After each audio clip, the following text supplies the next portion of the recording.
നമസ്കാരം,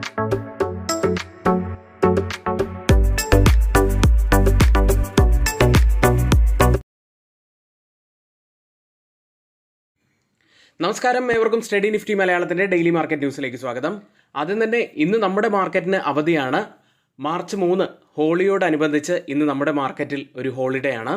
എന്നിരുന്നാലും ലോകമാകെ ഉറ്റുനോക്കുന്ന വലിയ യുദ്ധം നടന്നുകൊണ്ടിരിക്കുന്ന ഈ ഒരു സാഹചര്യത്തിൽ നമ്മുടെയും മറ്റു വിപണികളിലും സംഭവിച്ച പ്രധാനപ്പെട്ട കുറച്ച് കാര്യങ്ങൾ ആണ് നമ്മൾ ഇന്ന് ഈ വീഡിയോയിൽ സംസാരിക്കുന്നത്. വെസ്റ്റ് ഏഷ്യയിൽ യുദ്ധം 3-ാം ദിവസത്തേക്ക് കടക്കുമ്പോൾ സംഘർഷം കൂടുതൽ ശക്തമായി വരികയാണ്. ഇസ്രയേൽ ലെബനിൽ ആക്രമണം നടത്തി.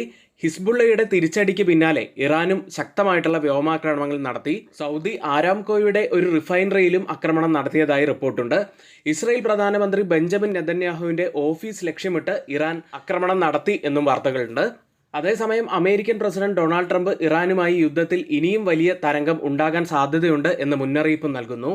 നമുക്കറിയേണ്ടത് ഇന്ത്യ ഇത് എത്തരത്തിൽ ബാധിക്കും എന്ന് തന്നെയാണ്. ഇന്ത്യയുടെ 17% എക്സ്പോർട്ടുകളും വെസ്റ്റ് ഏഷ്യയിലേക്കാണ്. കൂടാതെ 55% ക്രൂഡ് ഇറക്കുമതിയും അവിടെ നിന്ന് തന്നെയാണ് വരുന്നത്.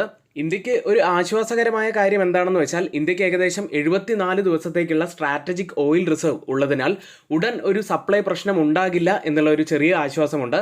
പക്ഷേ എണ്ണവില ഉയരുകയാണെങ്കിൽ അത് ഇന്ത്യയെ സംബന്ധിച്ച് ഒരു പ്രശ്നത്തിലേക്ക് വരാനുള്ള സാധ്യതയുണ്ട്. ഏതായാലും ഇപ്പോഴത്തെ ഈ ജിയോ പൊളിറ്റിക്കൽ ടെൻഷനുകൾ നിലനിൽക്കുന്നതുകൊണ്ട് തന്നെ ഇന്നിപ്പോൾ ഓപ്പൺ ചെയ്തിരിക്കുന്ന ഡൗ ഫ്യൂച്ചേഴ്സ് ഇടിവിലാണ്. 0.5% ഇടിവിലാണ് ട്രേഡ് ചെയ്യുന്നത്.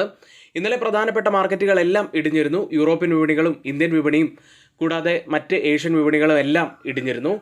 പക്ഷേ ഇന്ന് പുലർച്ചെ ക്ലോസ് ചെയ്ത US വിപണികൾ നേട്ടത്തിലായിരുന്നു ക്ലോസ് ചെയ്തത് എന്നത് ചെറിയ പ്രതീക്ഷ നൽകുന്നുണ്ട്. പക്ഷേ ഇപ്പോൾ ഓപ്പൺ ചെയ്തിരിക്കുന്ന ഈ പറഞ്ഞതുപോലെ ഡൗ ഫ്യൂച്ചേഴ്സ് ഇടിവിലാണ്. അതായത് ഗിഫ്റ്റ് നിഫ്റ്റിയുടെ ഇപ്പോഴത്തെ ഈ ഒരു ക്ലോസിംഗ് വെച്ച് നോക്കുകയാണെങ്കിൽ ഏകദേശം 180 പോയിന്റ്സിന്റെ ഒരു ഗ്യാപ് ഡൗൺ ഓപ്പണിങ്ങിനാണ് നാളെ സാധ്യത കാണുന്നത്. ഇനി മറ്റു കാര്യങ്ങളിലേക്ക് വന്നാൽ രൂപ ഒരു മാസത്തെ ഏറ്റവും താഴ്ന്ന നിലയിലായിട്ടാണ് ഇപ്പോൾ ട്രേഡ് ചെയ്യുന്നത്. കൂടാതെ ക്രൂഡ് ഓയിൽ ഇന്നലെ 7% നേട്ടം കണ്ടിരുന്നു. ഇന്നും ബ്രന്റ് WTI ഫ്യൂച്ചേഴ്സ് 2% അടുത്ത് നേട്ടത്തിലാണ് ട്രേഡ് ചെയ്യുന്നത്.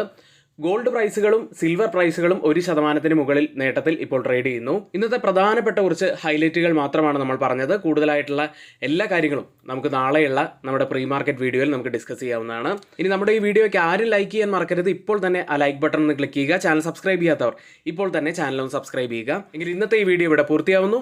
ഹാപ്പി ഹോളി, ഏവർക്കും നന്ദി.